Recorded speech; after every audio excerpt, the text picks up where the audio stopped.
we doing, Misfits family, here on a beautiful Friday afternoon?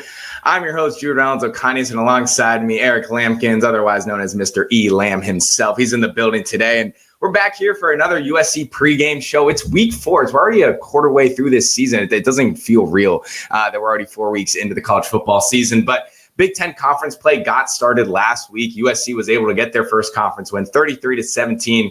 After some weather delays, it took some time for USC football to get on the field, but they did, and eventually won. I think the highlight, I think we both can agree, is a Jamal Jarrett pick 6 for 70 yards. I mean, a thing of beauty. Turned on the wheels. So, but let's get into it. USC is at home for the Coliseum. First thing, they're hosting their first Big Ten opener of this season. They're playing Michigan State. Now, both teams are undefeated, but for USC, they're in a little bit of a new position than they were in the previous 3 weeks. They're ranked, Eric. They're 25 in the country. What do we think about that? You know what? I think, what did I say last week? As long as we took care of business, we beat the opponents that are on the schedule, things will take care of themselves. So I like where we are, but we're not done. Yeah, we're not done. And we will get more into that conversation a little bit later, just talking about the future for USC, especially in this season, with the good start that they've started 3-0. But Eric, I'm going to hand it over to you. What happened on this date in USC football history, September 20th, game day for USC tomorrow? You know what? That is a great question. Third string quarterback Matt Fink and the USC Trojans defeated the number 10 Utah Utes here at the Coliseum. Now, I don't know if you remember freshman Kadon Slovis. He left with a concussion on the second play of the game, and JT Daniels suffered a season-ending knee injury in the season opener. But Fink came in.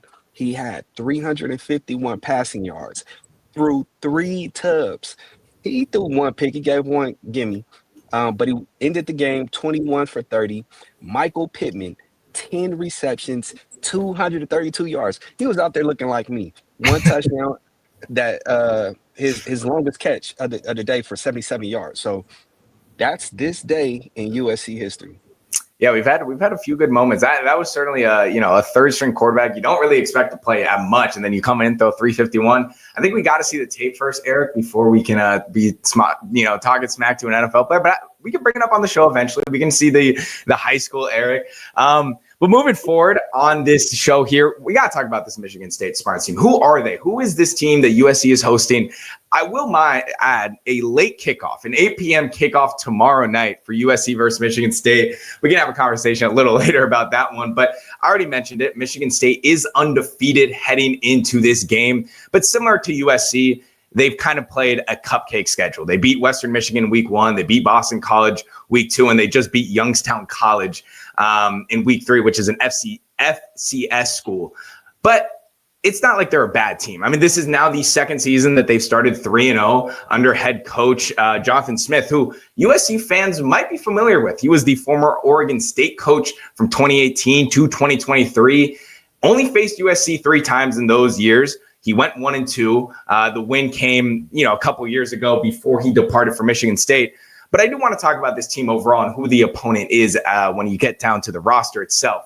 I got to talk about someone, and that is Aiden Childs. That is their quarterback. He's a dynamic dual threat quarterback. He has a big arm, is also a dual threat ability on the ground. He has 132 rushing yards this season.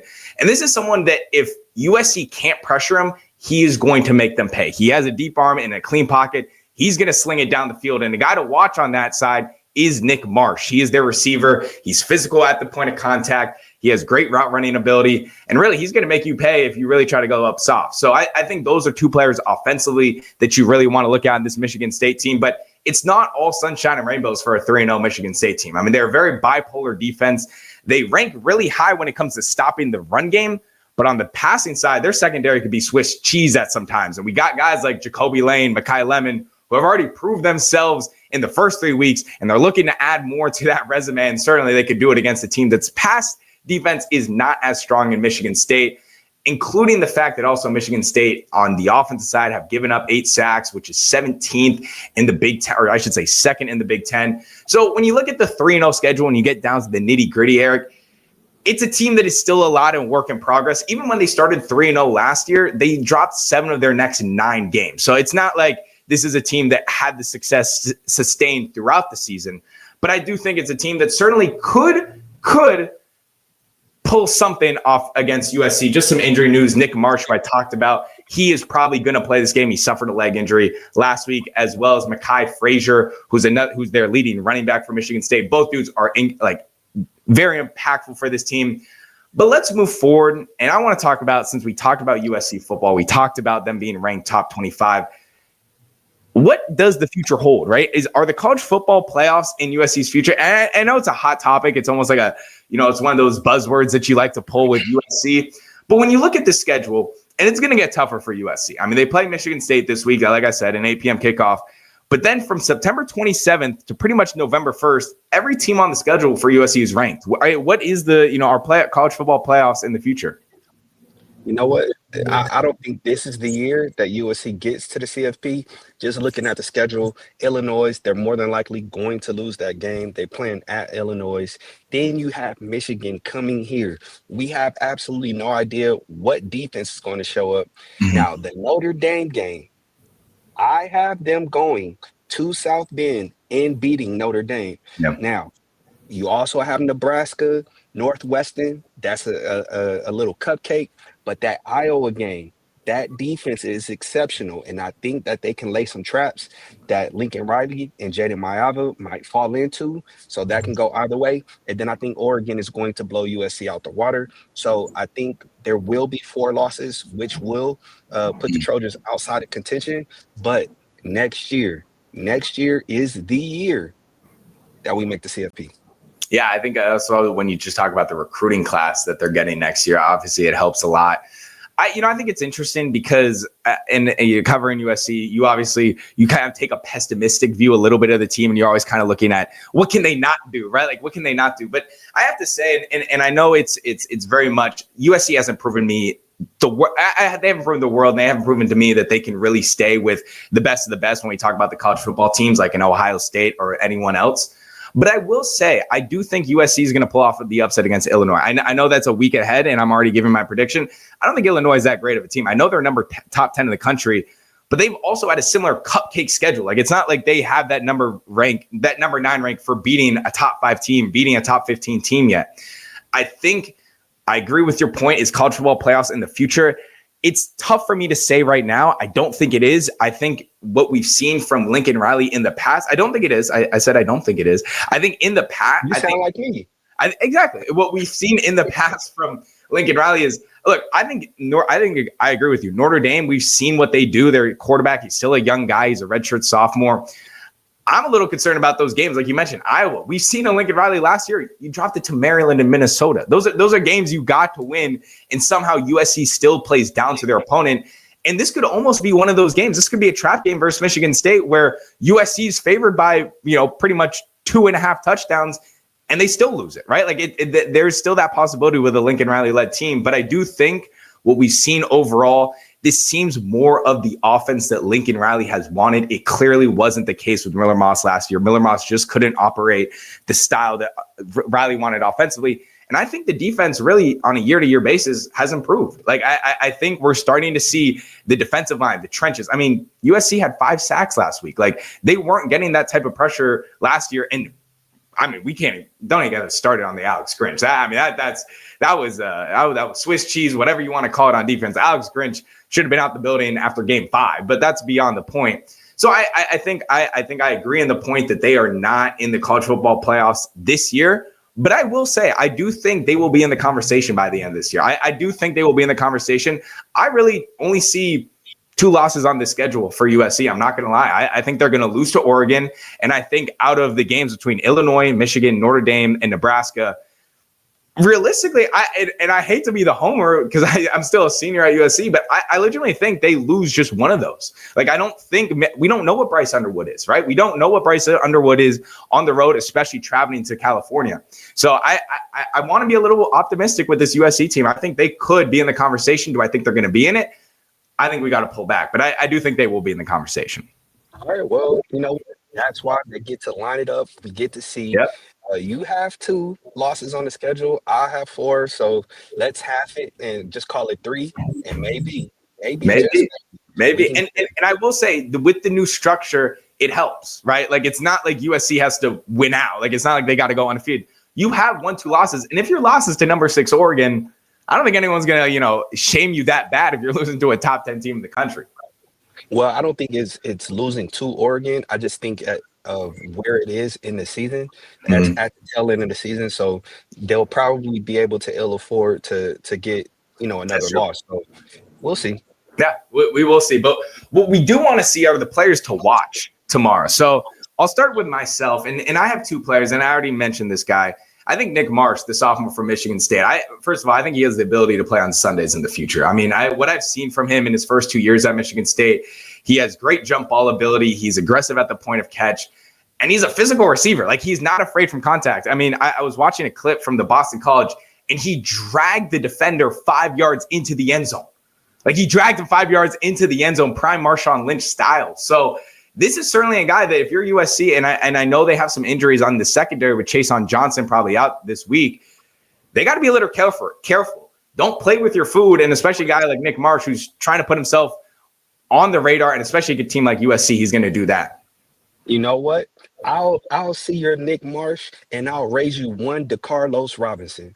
I knew you would pick him, and I think DeCarlos is ready, geared up, and prepared to face this level of competition. You got to love DeCarlos' stature. I want to say he's like 6'3", 6'4", super langy, super rangy, has excellent ball skills, and if you throw it his way and he gets his hands on it, he's coming down with the ball. So I love this matchup. I finally get to see what DeCarlos is able to do against some top-tier competition. So you're going Nick Marsh. I'm going DeCarlos Nicholson. Yeah, I think those are 2 players certainly to watch. I'll add one more on the offensive side for USC. I think Lake McCree, I know he's only had 7 receptions to start this season, but I do think on the back end, and I talked about it earlier, the Michigan State back end when it comes to secondary and even their linebackers, they're not the best at doing their job of what is covering the tight end or wide receiver. And in the Boston College game, the tight end for Boston College had pretty much 8 receptions for 80 yards. And was dismantling the linebacker section. Look, Jordan Hall, the linebacker for Michigan State, he's an all-class tackler, but when it comes to coverage, he struggles. And Lake McCree, certainly, what a quarterback's best friend is? A tight end. So I expect Jaden Mayava to find Lake McCree more on this weekend. But let's get to prediction time. This is the best time about it. USC is. Wait, I don't get to get my offense. No, I jumped ahead, Eric. I jumped ahead. Go ahead. No, go ahead. Who do you want to see? So you just talked about Lake McCree. Who's giving Lake the ball? Who is? Listen, anybody but Jaden Mayava is an absurd prediction. Jaden has 989 yards. He's leading the Big Ten, shredding defenses, 6 touchdowns, 0 picks, and he's going against the 116th ranked defense in the country. They allow 273.3 passing yards per game.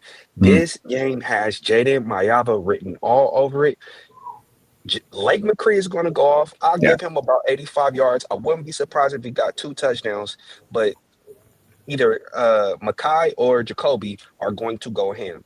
This game is going to be on the shoulders and on the arms of Jaden Mayava.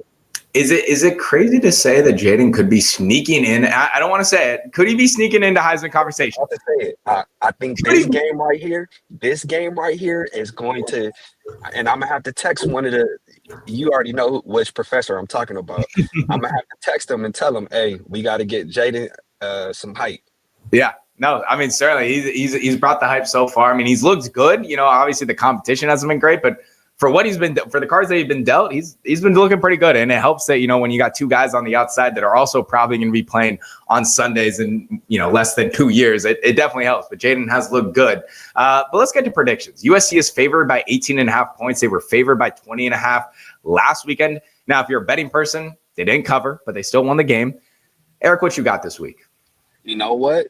I have been within 3 points every game on defense.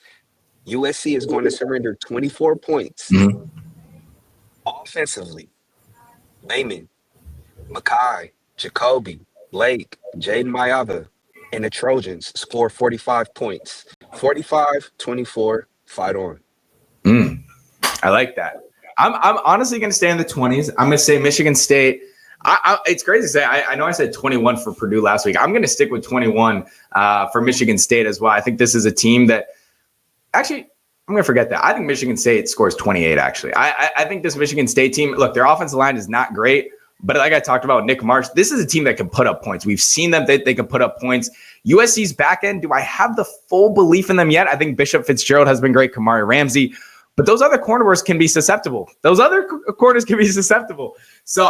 say Michigan State puts up 28, but I think USC ends up winning. I think they're going to put 45. We talked about all show long. This Michigan State team, especially their secondary, it's not very strong. And with the weapons that USC has offensively, I think it's going to be a tough stop and a tough task. For Jonathan Smith and just the rest of the Michigan State crew. But USC will look to improve to 4-0, and maybe they'll potentially move up in their rankings. I mean, you got an 0-2 Notre Dame team that's in front of them, but, another conversation for another day. Other than that, Eric, it's been a good one. Hopefully USC makes it 4-0, but it is a Big Ten after dark. It used to be Pac-12 after dark, but it is a Big Ten after dark. So my prayers go out to all you Michigan State fans that are watching from East Landing, because that game starting at 11 p.m. is brutal. I'm going to love being in the press box. I'll probably go down at halftime and annoy some not USC fans, excuse me, the Michigan State fans, and clown, be like, hey, it's already past your bedtime. We're getting ready to put you to sleep, so go on and go to bed. Hey, you do your own clowning of USC football fans. There's both sides of it. Anyway, he's been Eric Lambkins. I'm Jude O'Conius. We thank you for joining this one, and we'll see you next week, and hopefully USC 4-0. We'll see you then.